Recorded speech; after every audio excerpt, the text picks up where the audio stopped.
Madame, est-ce la première fois que vous venez à cette exposition à Mulhouse? Non, c'est la troisième année que je viens sur le salon de Mulhouse, qui est un excellent salon.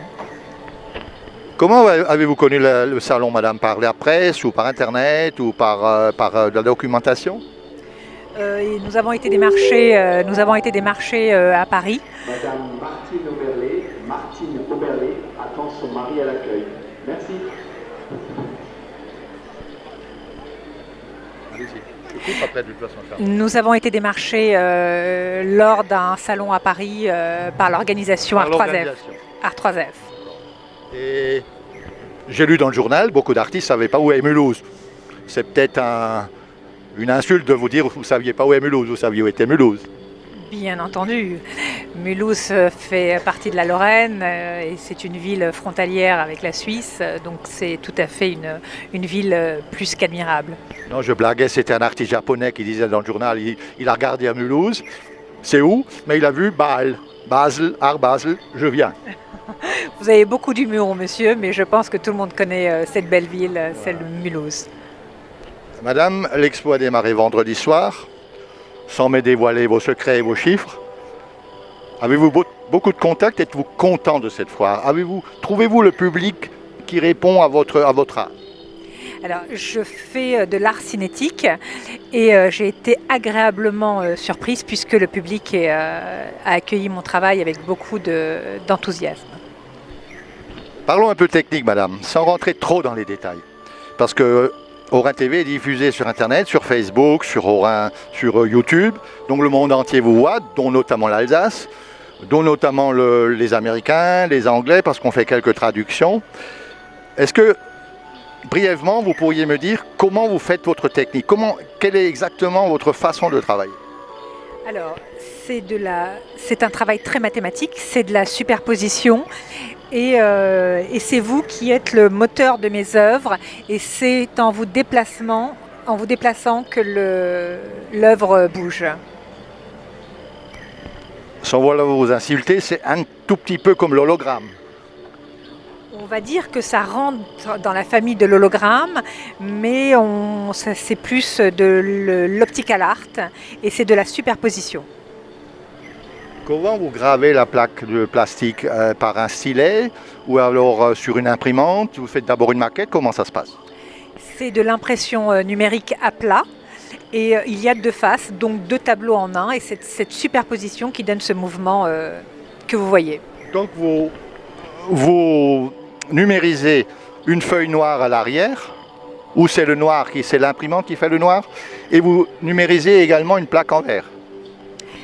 Navré, c'est un trompe-l'œil, ce n'est pas une feuille noire, c'est de l'impression à même la plaque et il n'y a pas de collage. Quand vous dites plaque, ça veut dire plaque métallique ou plaque plastique? Métacrylate, dit vulgairement plexiglas, mais c'est du métacrylate. D'accord. Et vous avez une imprimante spéciale pour faire ça? Bien entendu, puisque c'est une imprimante couleur très particulière et d'autant plus que je fais un collage tout autour et le collage ne doit pas manger l'encre. D'abord, madame, moi qui suis architecte, quand je fais des projets, je fais d'abord une petite esquisse sur papier. Procédez-vous comme ça, faites une esquisse sur papier et après vous allez sur l'ordi. Ou bien votre cerveau pense tout de suite ordi. Mon cerveau pense comme le vôtre, donc je fais une esquisse et après j'attaque. Il n'y a pas de raison. Madame, beaucoup d'artistes sont autodidactes. Ils ne sont pas critiquables. Est-ce que vous faites partie des gens qui ont fait des études d'art? Avez-vous fait une école d'art à Paris ou vraiment vous êtes une autodidacte? J'ai fait une très très belle école, c'est celle de la passion. Donc vous avez la réponse. Quel est votre métier de départ, madame? Mon métier de départ, c'est avant tout le contact avec les personnes et après tout ce qui est esthétique. Au départ, vous êtes dans le commercial ou dans le technique? On va dire dans le commercial. Sur la région parisienne? Exactement, encore cette région parisienne. Mais où se trouve Paris? Une question vicieuse. Est-ce que vous vivez aujourd'hui de votre art? Complètement. Je vis très bien de mon art. Voilà. Donc vous dites très bien, je n'ai pas besoin de vous poser la question, ça veut dire que vous mangez tous les jours grâce à votre art, ce qui est extraordinaire. Oui, mais en faisant un régime quand même, pour mon poids. Ça ne doit pas tous les jours être facile, surtout à Paris où les logements, tout est très très cher. Non, je vis aisément de mon art sans problème.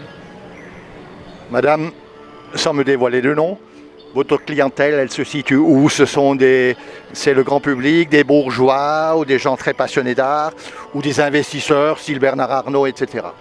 Non, je vais vous dire tout simplement ce sont des passionnés d'art cinétique avec une petite culture cinétique. Un tout venant ne peut pas aimer mon travail, un tout venant va dire que ça fait mal aux yeux ou autre. Donc il faut avoir une petite culture et ça reste une niche. Surtout des gens qui aiment l'art contemporain. Qui aiment l'art des années 60-70, on va dire, plus un petit retour en arrière, un petit retour sentimental.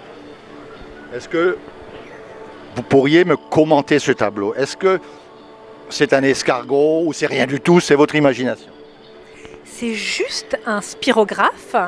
D'ailleurs, vous devez le connaître puisqu'on jouait au spirographe quand nous étions jeunes, je pense. Donc, ça reste déligné. Spirographe plastique. Exactement. Et après, il y a d'autres travaux qui sont totalement différents. Mais ce n'est pas représentatif de mon travail. Vous avez vous-même votre matériel, votre imprimante? Elle doit coûter très cher ou est-ce que vous allez dans un atelier pour le faire graver? Je vais dans un atelier pour le faire graver, mais mon matériel de base m'appartient. Donc vous prenez une carte SD, vous l'avez chez le reproducteur qui vous l'imprime. Exactement.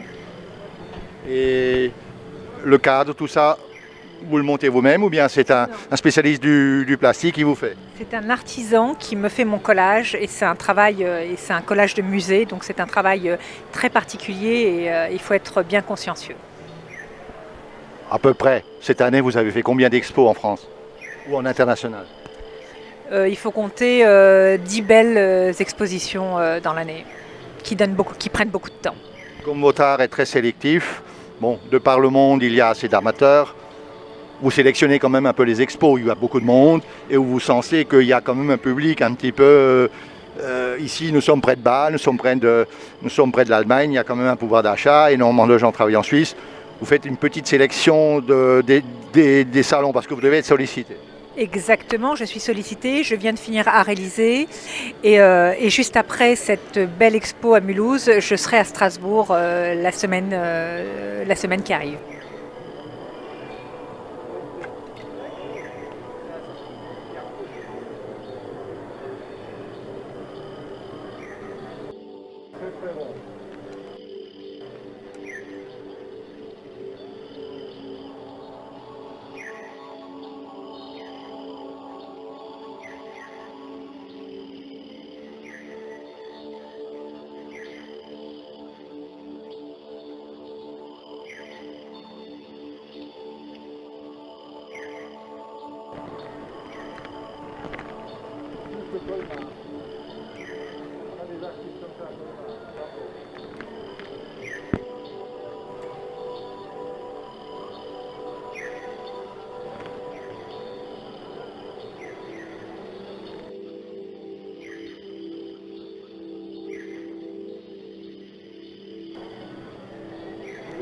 Comment vous appelez, madame? Christelle.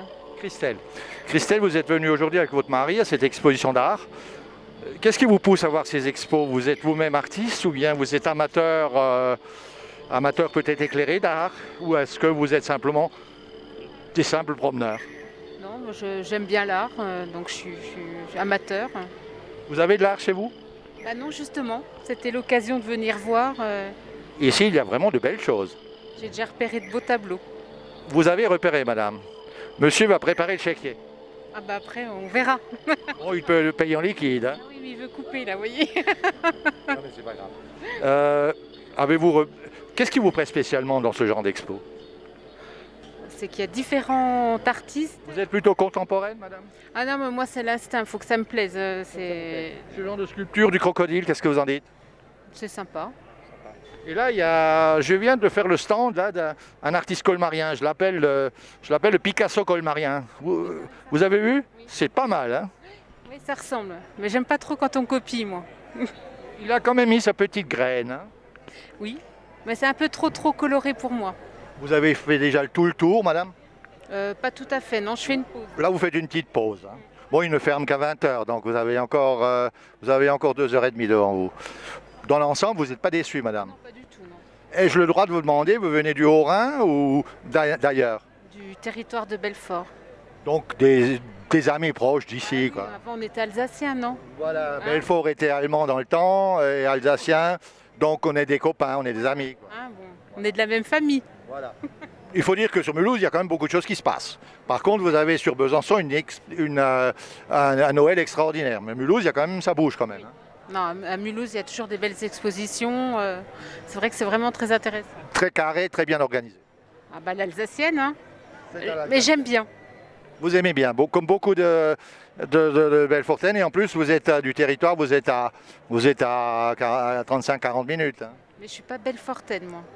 Vous habitez sur Belfort. Non, je suis de Versailles. En plus, vous êtes banlieue parisienne. Voilà, c'est ça. Non, ouais, Versailles quand même. Vous avez rencontré un jour un beau jeune homme Et voilà. à une expo d'art. Oui, dans la galerie des glaces. En plus, en plus.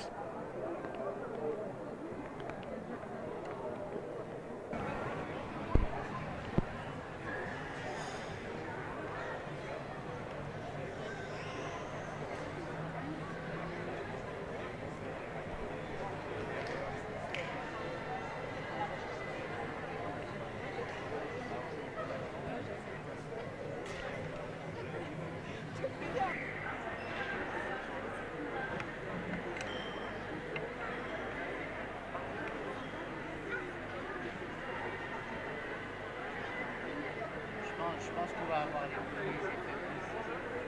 Logiquement, on va avoir les prix.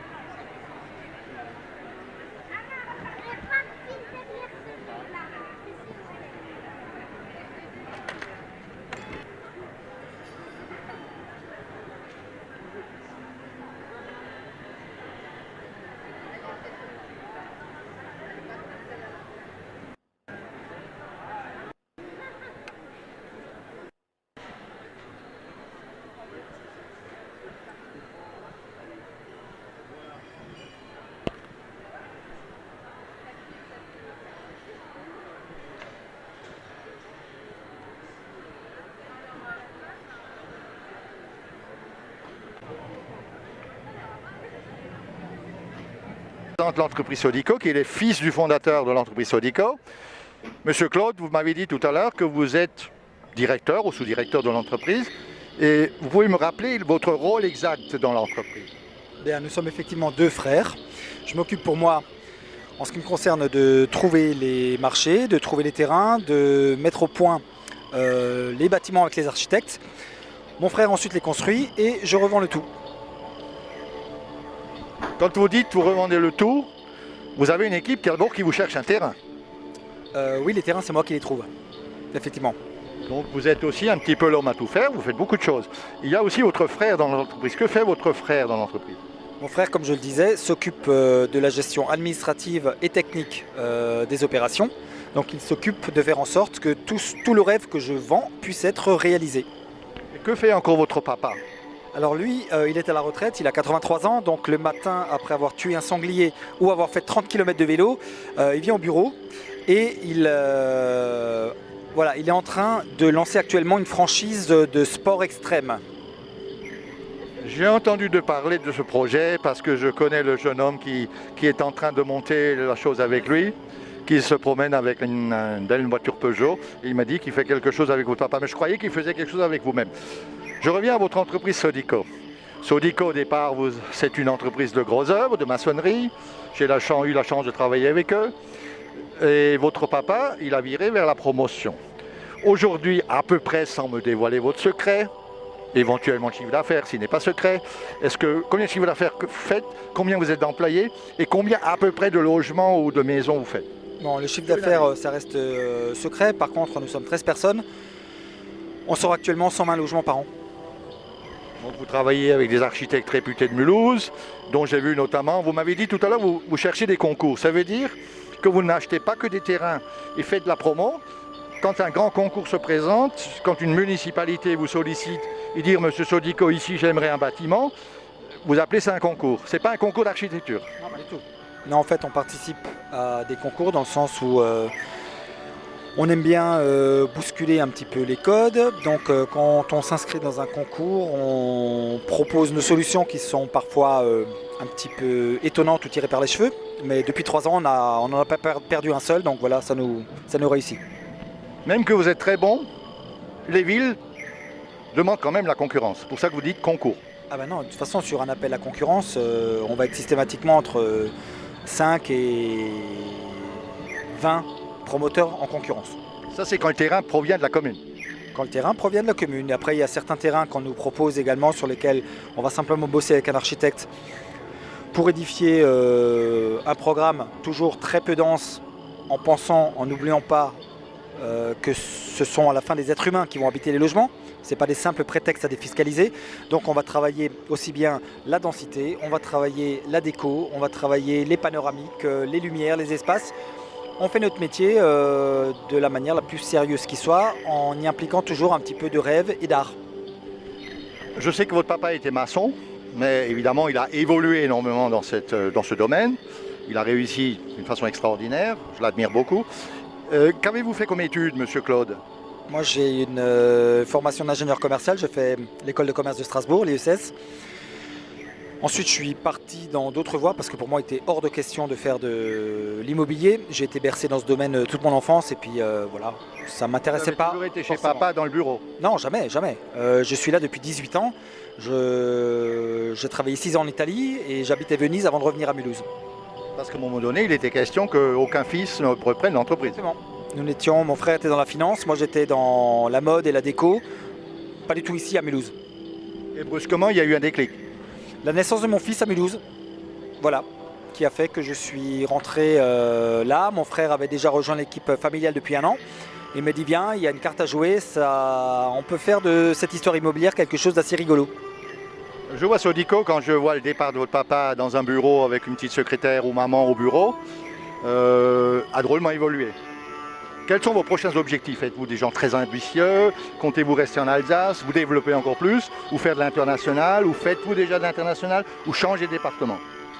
Bon, changer de département, oui. On a déjà réalisé une opération dans les Alpes. Après l'international, pour nous, c'est maximum la Suisse ou l'Allemagne, parce qu'encore une fois, nous tenons à être sur les chantiers presque tous les jours pour contrôler ce qui s'y fait. Hein. On n'est pas là uniquement pour se remplir les poches. On construit des bâtiments qui vont conditionner les humeurs de nos enfants pendant peut-être 100, 200 ans, leur culture, leur façon de voir l'urbanisme. Donc c'est pas un acte anodin comme de vendre une paire de chaussures, une voiture. Si on veut un petit peu contrôler ce qu'on fait, on essaie de rester en général à 50 ou 100 km à la ronde. Vous voulez rester un petit peu entre guillemets artisanal et suivre ce que vous faites pour qu'à la fin, à la réception de travaux, il n'y ait pas d'embêtement. Exactement. C'est une très bonne politique, très très saine. Hein. Qu'est-ce que je pourrais vous dire? De toute façon, on va couper après ce qui ne va pas. Je vois énormément de monde. On va venir après sur la sponsorisation. Mais êtes-vous satisfait de ces 3 journées, monsieur Claude? Comme d'habitude, Art3F, c'est une belle expérience. On s'amuse beaucoup, on rencontre beaucoup de monde, nos clients qui viennent au vernissage. Et puis toute une série d'artistes et d'amateurs d'art. Donc c'est toujours plaisant d'être dans cet environnement-là. Ensuite, nous avons l'habitude, nous avons démarré Art3F dès la première édition en proposant un espace pour les artistes et pour donner une chance à des artistes qui n'ont pas les moyens de se payer un stand, de pouvoir s'exprimer. Donc chaque année, on lance un concours sur une centaine de candidats, on en sélectionne 5, on les invite, on les promeut, on les vend à notre manière parce que nous on sait vendre. Eux souvent sont timides, ils savent rien faire. Donc la première année par exemple, une jeune artiste a pu se payer une école de photo à Londres grâce à ce qu'on lui a vendu. Cette année on était un peu court, on avait énormément de travail, donc on a décidé de rentrer dans un autre concept, également parce qu'il n'y a jamais eu d'artiste vidéo sur Art3F. Donc nous avons reconstitué le salon d'un appartement situé au dernier étage de la tour Amalégo qui va se construire à Mulhouse. Nous avons installé un time-lapse sur la grue qui a déclenché une image toutes les minutes pendant 4 jours. Et sur ce time-lapse, nous avons demandé à différents artistes vidéastes de s'exprimer. Voilà, c'était un petit peu notre intervention cette année. Avec le concours de nombreux sponsors qui ont permis de réaliser encore une fois cette reconstitution. Donc on remercie Barisol, Langenze, Menuiserie Ebi, La Solution, Voilà, les meubles quartz qui nous ont permis de réaliser ce stand.